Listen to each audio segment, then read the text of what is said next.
Hey, what's going on? And welcome back to the Rockman Power Hour, a show where we talk to people about interesting things in the world of pop culture. And this week, we have got somebody you might not know, but I think you need to know. His name is Jesse, and he's from the band Ken Mode. Now, what I love about this guy is he takes the world by the balls and does what he needs to do to get his band further ahead. And he also has got an incredible brain when it comes to everything business. So I think you're going to really enjoy our conversation with Jesse from Ken Mode.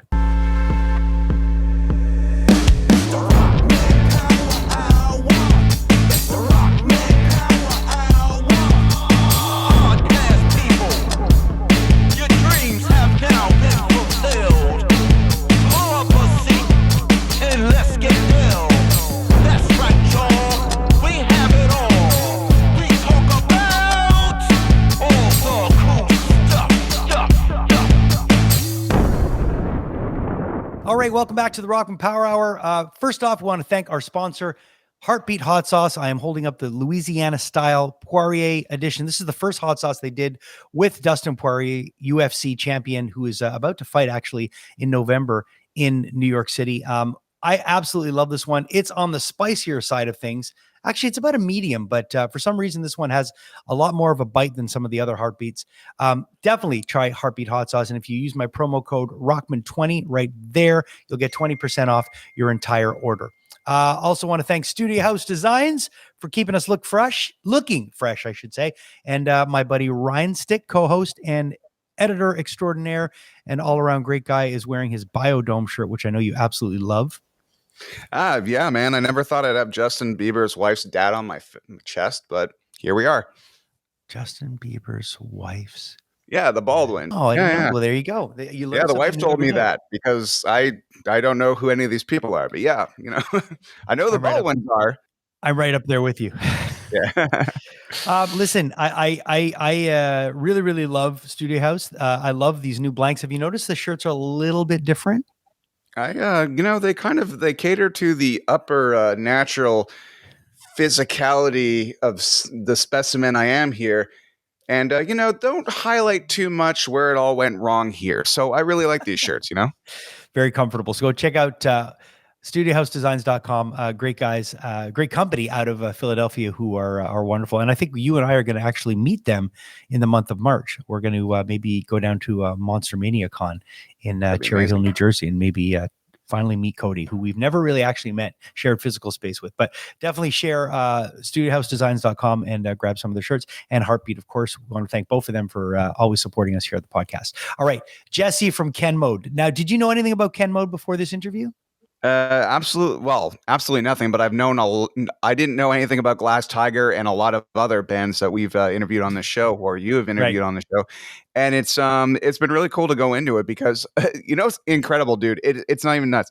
I look up Ken Mode and I hear their music and I'm like, God damn, my friend Sergio probably would really love these guys. And my friend Nick and the Trigger Effect guys, man, they would love this band. So lo and behold, when I start editing the interview, I see that he's wearing a Turbo House logo. And Turbo House originally was the Trigger Effect's jam space that they turned into a low price venue so people on tour can have somewhere to play and somewhere to make money, actually.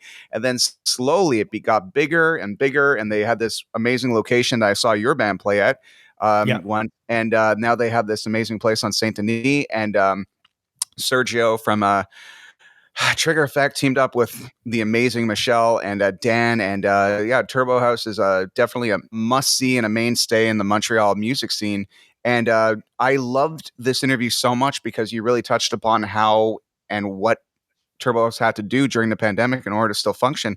Man, I like this interview a lot, dude, because I feel like this guy, but I took my touring boots off, but he still kept them on. But I have the same perspective of people coming into musical genres that they kind of like don't understand, claim to know everything about, and throw their weight around and leave just as fast.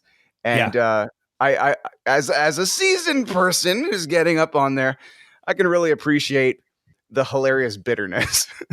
No, definitely. And it's it's just nice to talk to somebody who's been there, who's done that, who's found a way to work in music and help on the other side of things. I don't want to give anything away because all will be revealed in our chat, but yeah, I know there's a lot of interesting perspectives. If you're someone that is interested in touring eventually or getting into a band, I think you'll get a lot of harsh realities in this interview, and you'll see what it really takes to be in a band. So without any further ado, here's our chat with Jesse from Ken Mode.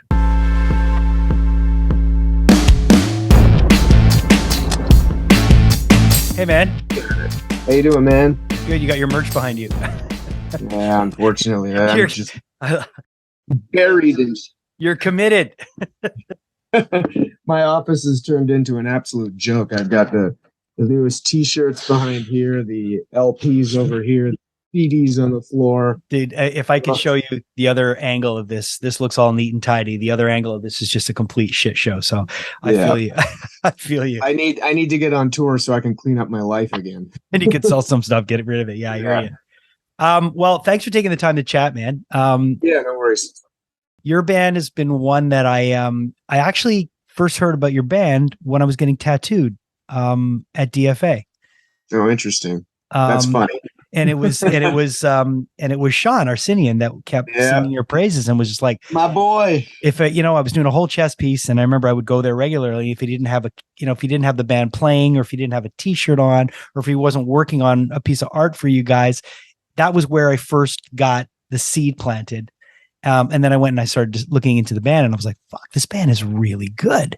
This guy's not full of shit, is he? Yeah, exactly. This is a really rad band. So tell me a bit about the connection to. I know I see you're wearing a Turbo House shirt. Like, there seems to be this connection to our city. There seems to be a connection to the music scene here. Like, tell me a bit about how that forged. The funny thing is, we had historically had kind of a patchy relationship with Montreal up until we became friends with the great Sabatini. Right. It seemed like every show we'd play, we didn't really know what we were going to get. Yeah. Like, in theory, a lot of the stats said that we had a decent number of fans there, but no one would come to the shows. Yeah. I remember playing a show with Engineer in, what was it? That tiny little venue that Godspeed runs. Is it Casa de Popolo? Oh yeah. Yeah. I know. Casa de Popolo. Sean and his wife April were like two of the only people there. It was like we put on a killer show, and so did Engineer, but there was nobody there. Right. I think that's the night that we met them, and that might have been in 2010. And in 2011, we played with them, and we did some dates out from like Ontario through. I think we got all the way to PEI and back. And became lifetime friends with these guys. And I know they hooked us up with the Turbo House crew, and then we started having actually okay shows in Montreal. And pretty much since then, we only play at Turbo House because, like, why would you go anywhere else? Right. I hear you. It's kind of like Cheers. Everybody knows your name, so it's a good feeling. Yeah, it's been funny. Every time they move, we're one of the earliest shows at the new location. Yeah. I remember when they had their venue on Notre Dame, which is really close to my house, and I don't play music much anymore, but I used to be in a band, and I remember we did a show there, and it was just phenomenal. We loved it because we played a place that we could have sold that place out 3 times probably, and it just felt so good to play this tiny venue, and it had this vibe, and it was because the guys who ran it are are guys that are from that kind of a scene where they understand what it takes to run a good venue. And I remember when they moved, super excited, and then the pandemic happened. Yeah. And so, awesome. but what was great was the rally of support that the local scene, showered them with. Everybody wanted to make sure that Turbo House existed because it's an important venue in the city for, and as you say, someone who's not from here, you can recognize that and you can understand that. So, there's not a lot of venues. I mean, everyone was trying to figure out ways to make money when the pandemic hit. Sure. And there's not a lot of venues that I went like, I'd wear their merch. Yeah. Turbo House was one, and St. Vitus in New York was the other. I bought shirts, and actually Turbo House had those little tiny shorts, and as soon as I saw those, I'm like, I have to own those. That's like my summer uniform now. I wear them all the time because actually at the beginning of the pandemic, my partner's a tattoo artist, and she tattooed my whole right leg. because she couldn't do anything else. So I basically got those little shorts to showcase my full leg. I mean, those shorts, like I think it was a combination of people wanting to support and, you know, just the way Sergio modeled them. It was just, how could you not want to get them, you know? Exactly. But they were so short that like a nut would fall out one side if you weren't careful. Yeah. And that's what I love about them. After that, I had to get a new bathing suit because I needed a bathing suit that was really short too. Yeah, there's that freedom when you go that short, man. There's no going back. I'm all in, man. I'm all in. I'm from an era where, you know, the shorts went past your knee, and but now it's like the shorter the better. So you know, I always cheered for bands that were. I'm a big, you know, I'm a big post-hardcore kind of guy. You know, I grew up loving Quicksand. There's and I've always been of the mind of, you know, when you find that band, they're your band, and you want to hold on to them until, you know, for as long as you can. And there's so many of those bands that I could name now, you know, like Quicksand would be one of them. Far, you know, Fireside, like there's all these bands that kind of had that vibe, but you wanted to just keep them to yourself because you didn't want everyone liking them, which is really counterproductive for the band because the band wants other people to like them because they want people to come to the show. But it seems like Ken Mode's one of those bands that you guys are right on that brink of people are starting to, you know, recognize the name. You're starting to get accolades from your peers, but I'm sure there's going to be this angry group that are going to be like, no, there are Ken Mode. How do you deal with that? Oh God, I don't know. I don't think we'll ever get beyond that. If I'm being honest, we're 23 years in, and I know when we started, everyone called us a band's band. Yeah, and it's funny this time around again because it's like we have a whole new generation of younger people who were still very much a band's band. Yeah, everyone, I swear, like 9 out of 10 new people that I notice following us on our different socials, you go to their page and it's like, oh, plays in X band, plays in this, like it's all people who play music, right? We can't escape it. And I mean, I guess if there's one good thing of the pandemic is that everyone and their dog started playing an instrument. So maybe that will be helpful to us because people who play seem to appreciate what we do more than people who don't. I don't know, but it'd be nice if it'd be nice if casuals got into us, but at the same time, I don't care. No, I think at the end of the day, when you're that far into your career, you know, when you've been playing music that long, it's just nice to have people that appreciate it, whether it be music, and there are always going to be these bands that are those musicians bands, and I think that's a good place to be. I mean, but it is nice when you have those casuals that do come in, like you said. Yeah. You know, and on the flip side of that, it is weird to see casuals coming in to a genre like ours. Like we're seeing it. We saw it in 2018 when Daughters got all that hype. Yeah. And then we're seeing it again right now with Chat Pile getting super hyped because you're seeing, I'm noticing all this stuff because we're obviously doing an album cycle right now too, leading up to the release of Null in September. But seeing people saying like, yeah, the two best records I've heard this year are Chat Pile and Beyonce. It's like, motherfucker, you're not from our scene. But that's the world we live in now. And you know, I'm an open-minded guy. You know, I've got 2 kids, and my daughter's got impeccable music taste. It's just fun to see, you know, all these worlds colliding because in essence, you know, if you should be able to appreciate stuff from every genre. And it was very much so.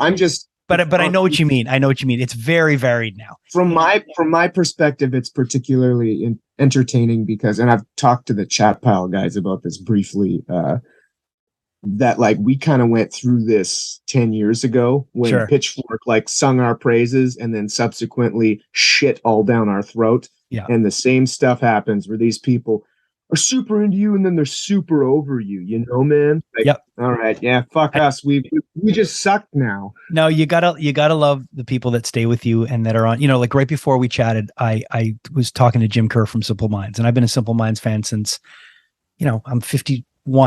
For as long as I can remember, I've been a Simple Minds fan, and, you know, I will be until I die. And when you have these people that stay with you for a long, long time, it's a nice thing.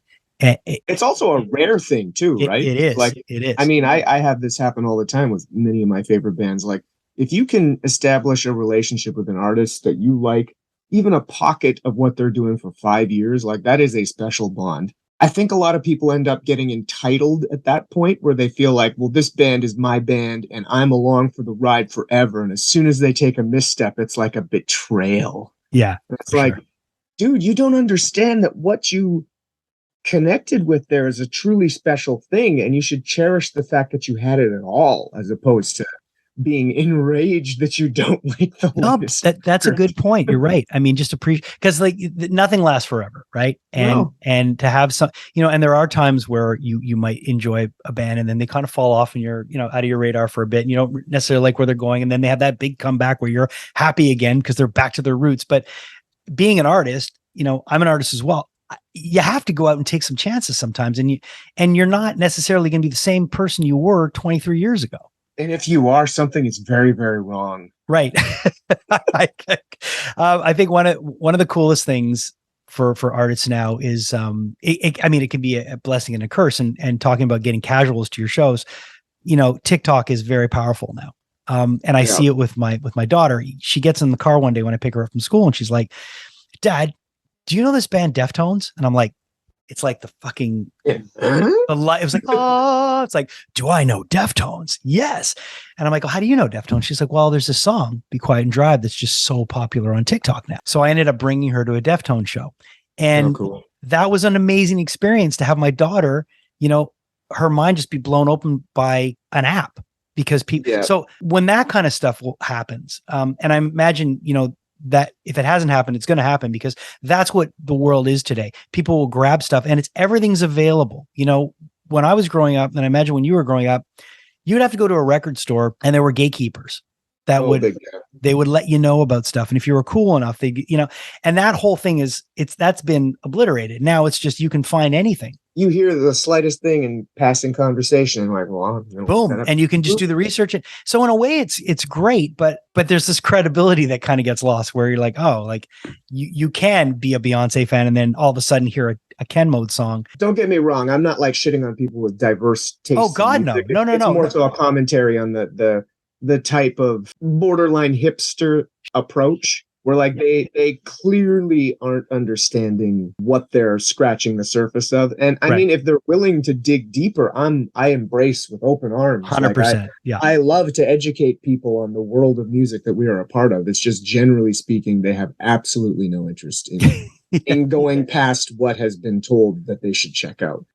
We got it before too. Like when Daughters was getting hyped, people would then reference that you're ripping off Daughters. It's like, we've been around longer than they have. Yeah. Like, can you please dig past 2018? Yeah. Like, they're ripping off the same bands we are. So please just dig backwards. Yeah.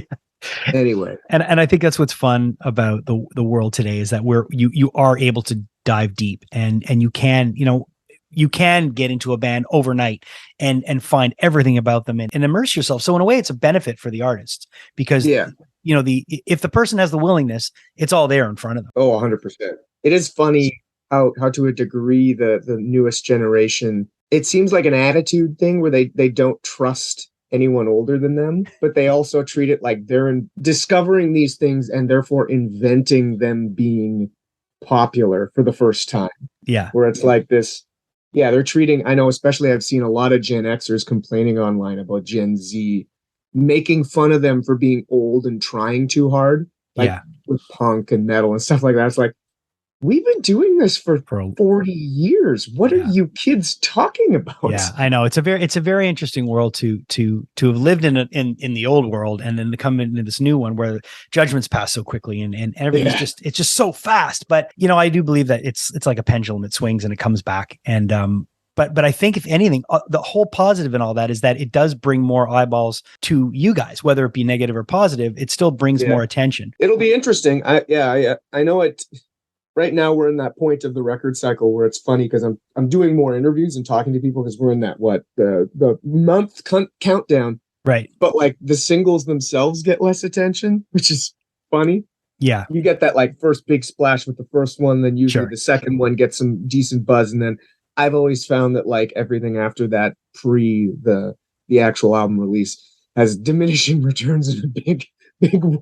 Well, it's hard to keep the momentum going, especially in the world where, attention spans are so limited and they're so fleeting. And I mean, even from my own perspective, it's like, stop giving me singles. I don't care anymore. Just give me the whole album. Just give me the whole album. I just want the whole album. Please, can I have the whole album? Yeah, I know. I know. Because when you want something, you want all of it. And I'm the same way. When I can hear a record in advance and I can hear something, it does make me happy. So speaking on the new record, are you, in terms of like gearing up and being able to tour and all that, that's all fully back? You guys are able to go out. You're on that cycle again, right? Or are you still kind of iffy about it? Seems that way. I don't know. Yeah. I mean, we don't operate as the same band we did, say, 10 years ago. Right. We all have full-time jobs, and we have a limited window that we can go out and do the thing without our home life and jobs completely falling apart. Despite the fact that 3/4 of us are self-employed, but we have clients, we have responsibilities of course.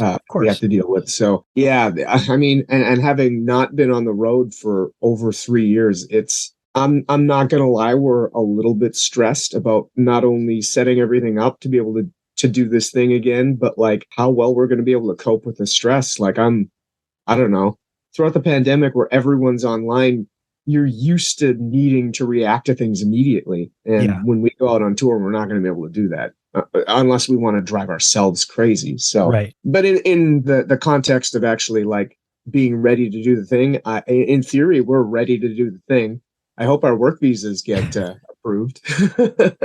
Those are still in process, but yeah, that's also, that's always the stressful thing, is that, before the pandemic, it was stressful to get everything going. But now just that extra layer that I've seen bands have to go through. I have so many friends of mine that are in touring bands, and whether it be someone in the crew gets sick and then the whole tour stops, whether it be it's a bubble, I can't see you away from, it's just so weird. But I think there's a level of understanding where people are just appreciative that things are back, and whether there's precautions you have to take or not, it's important that people realize that where we were a couple of years ago, none of this was happening. So there is that positive side where it's like, okay, good. At least people will be able to see Ken Mode again. Yeah. I mean, if they want to.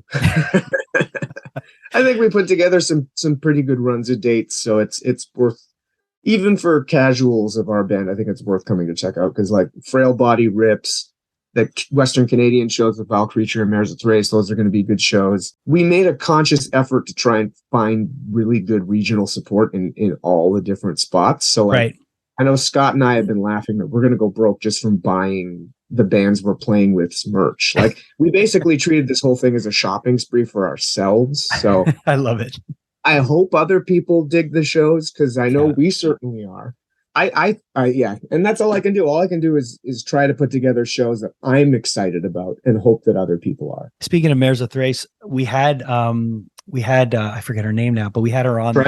Yes, we had her on the podcast, and she sent me one of the CDs with the booklet that she handcrafted and everything. And it was just, I love talking to her, because she really, really had a great attitude about where the world was music wise now. And she was just so excited to get out and tour again. So I'm sure having her on the tour is going to be phenomenal. Yeah. I mean, we're old friends. So it'll just be good to get to spend a couple days hanging out. That's the way we're looking at it here. Right. I mean, she played bass for us for a tour back in 2011. So. Oh, did she? Oh, that's great. Yeah. We've known each other forever. So you mentioned that you guys all have other jobs. What's the other thing that you do?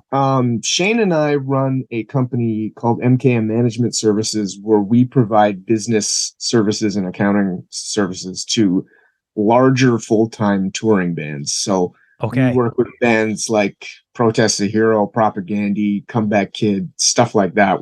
We're providing the business side for bands that people actually care about. Okay, so what's great about that is you guys really have an understanding of bottom lines and budgets and stuff, so you can use those skills. So I imagine a band like Protest the Hero is going to look at a band like you guys and say, hey, wait a minute, these guys were able to make things work. We've got to get them, because they know how to save money and they know how to do things right. That's got to be that kind of an attraction. That sort of stuff is always funny, because like, I mean, all those bands need accountants and all the other shit. And like, when you look at the types of accountants that are in the music industry, most of them are all a certain type. Yeah. Like they're all trying to be, kind of cool. Yeah. And we never claim to be cool. And I think that has always been a detriment to us as musicians. But when it comes to what we do for a living, it's an asset. And the fact Sure. that we're used to sleeping on floors, like, I think that does legitimately give us credibility in the scene that we're a part of. Because, like, you're not going to meet a lot of accountants that spent like 10 years sleeping on people's floors Yeah. to save money for the sake of their art. Like, not a lot of people understand sacrifice. Yep. Period. So yeah, I mean, and it's, for us, it's just fun getting to do the boring shit in a scene in an industry that we actually care about. I'd rather be doing this stuff for, say, Silverstein than for a grain company. Right. Well, that's it. And I think sometimes when you're a musician, look, I was a touring musician for 11 years, full time. Mm-hmm. My band, we moved to Los Angeles in 99. We got a deal. We did Ozfest. Like, we did all the touring stuff. We did everything we could have ever imagined to do in music, and open for everyone we'd ever wanted to open for and play with. Yeah. We did everything except make money. Yeah, exactly. So I understand it, but I think what's great is when, and it seems like you have a very healthy attitude about it, when a musician can still be a musician, still find a way to create, but find a way to work and use the skills that they've because you do, when you tour, you acquire skills, and you seem to have been able to take these skills and make a living from it, which is great because you're still working in something you love. And I think what happens to a lot of musicians is that they get this thing like, I need to be a touring musician that performs. I'm not doing anything else. And it's like, well, buddy, if you want to still be able to perform and stay in it, if you can find another way to use your skills, you'll find that there is some joy in it, but it's just that ego deflation that needs to happen with artists. Yeah. And the huge missed opportunity with a lot of those people is that, like, people in bands don't understand what they're running as a small business. 100%. And you legitimately can get your own masters in business by running your band. Business. Yeah. But so frequently they just want to hand that off. Yeah. Because it's boring.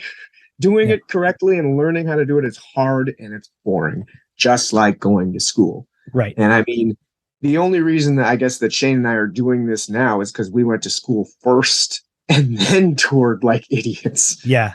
Which is backwards from the way everyone does it. But when we burnt out, we decided to roll back to our schooling and try and do the thing for the community that we're a part of now. Because I guess that is ultimately the barrier to entry with that sort of thing, right? How are you going to get started in the business without any contacts? So not that like touring was an end game for us to try and weasel our way into getting day jobs, but I mean, it was kind of, in a way, this was a weird long game that I played when I was like 19. Yeah. And it just so happened to kind of work out. But I think it's great. And I think obviously, there are going to be opportunities that are going to come from that. I mean, you probably have gotten some shows because of the relationships, and even if you haven't, it's still great that you're able to be of service and help people in your community and in your industry, and do it from a point where you're not, listen, I've had a business manager that wrote checks and forged our names, and we got robbed, and we had all that, and where there was $30,000 that was missing. Like I've been in all those situations. So when you can have people that you work with that you can trust and that get it, I think that's great. So obviously the service that you're offering is something that people they're gonna embrace with open arms if you're with the right people. Yeah, and it is funny telling bands different ways of putting things like in the business context, where it's like, well, there's like what you should do and what the punk rocker would do. So like take that into mind. It's like we're part of the punk community for all intents and purposes. And that's usually the filter we try to put on when we're dealing with clients. Like, yeah, if I want to put more money in my pockets, this is what I do. So you got to pay attention to this shit. Do you ever have to say things to clients that they're not happy to hear, but after they end up saying you were right? Oh, of course. It's funny because my brother's always the black hat. A lot of the time I'm the guy who helps bring in money for them. And he being the accountant, like a licensed chartered accountant, he's usually the one who has to give bad news to everybody.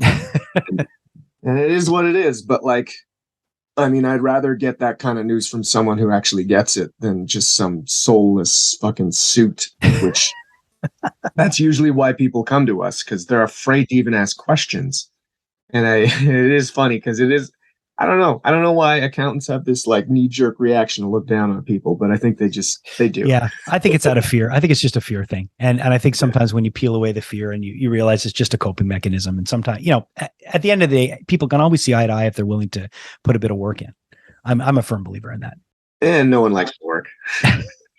Have you, I don't want to talk too much about this, but I do want to, because I find it very interesting. Have you ever had a client come to you where you and your brother looked at yourselves and said, holy shit, I can't believe we're going to work for these guys?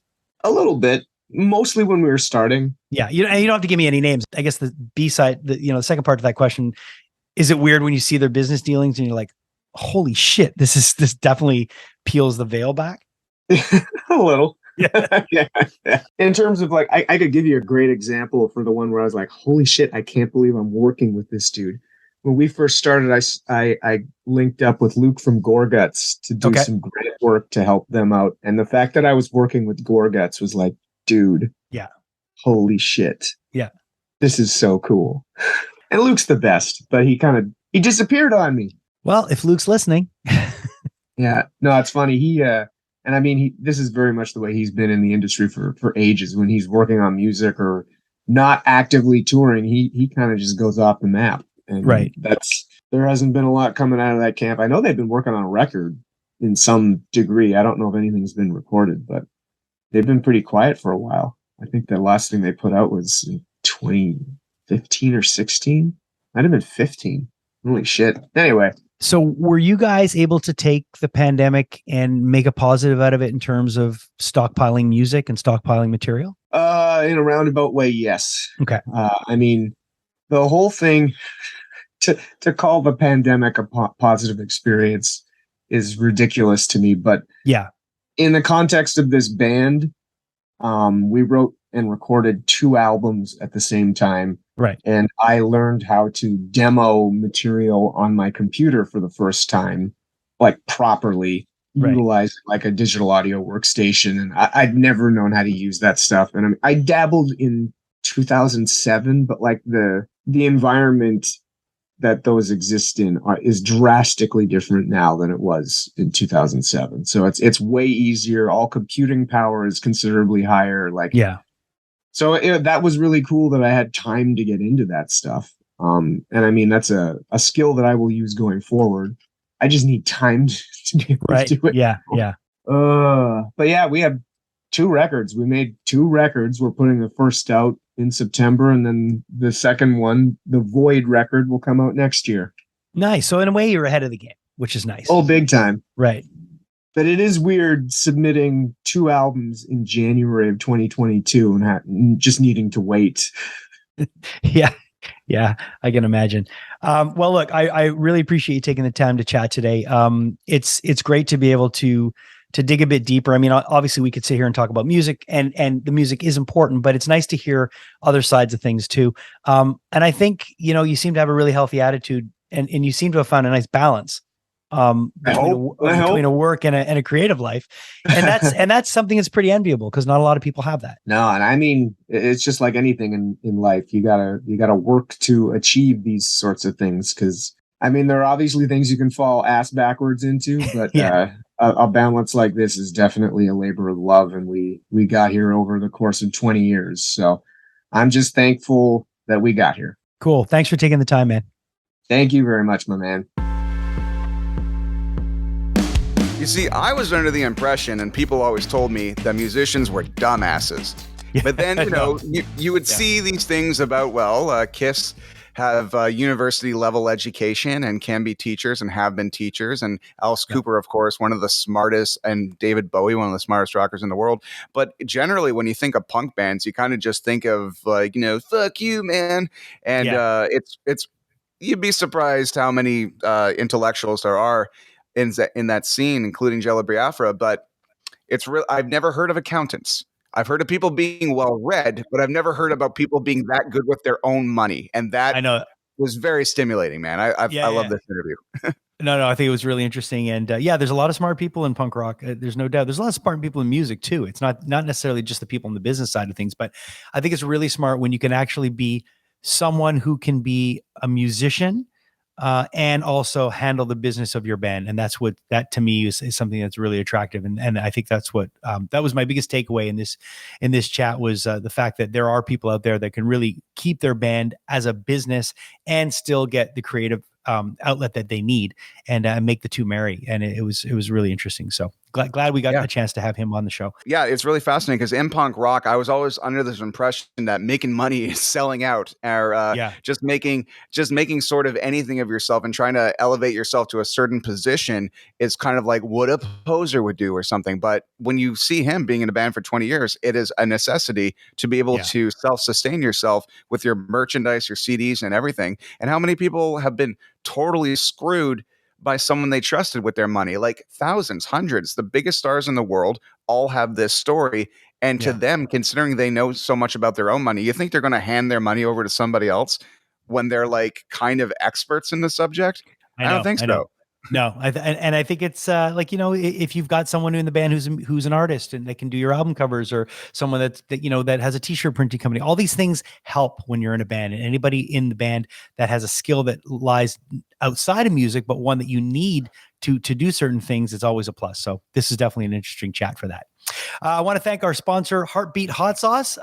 Definitely a great hot sauce company out of Thunder Bay, Ontario. And if you use our promo code Rockman20 right there, you'll get 20% off your entire order. Thanks to the folks at Studio House Designs for always making us look fresh. And also thanks to my co-host Ryan Stick, who is eating his t-shirt right now, our producer Julia Kajerski, and all of you. And don't forget, if you like this podcast, please like this episode, subscribe, share this wherever you're listening or watching from. Just make sure that you are signed up to get all of the news that you need. So subscribe on whatever platform you are, and you will not miss an episode. And we appreciate you. We really, really do. It's been a great journey. We just recently celebrated a year of doing this podcast, and we show no signs of slowing down, even though both Ryan and I, at this point in our lives, would just like to lie down somewhere and just quietly go away. It's just not going to happen. So thank you so much for being on this journey with us, and we will see you next time on the Rockman Power Hour.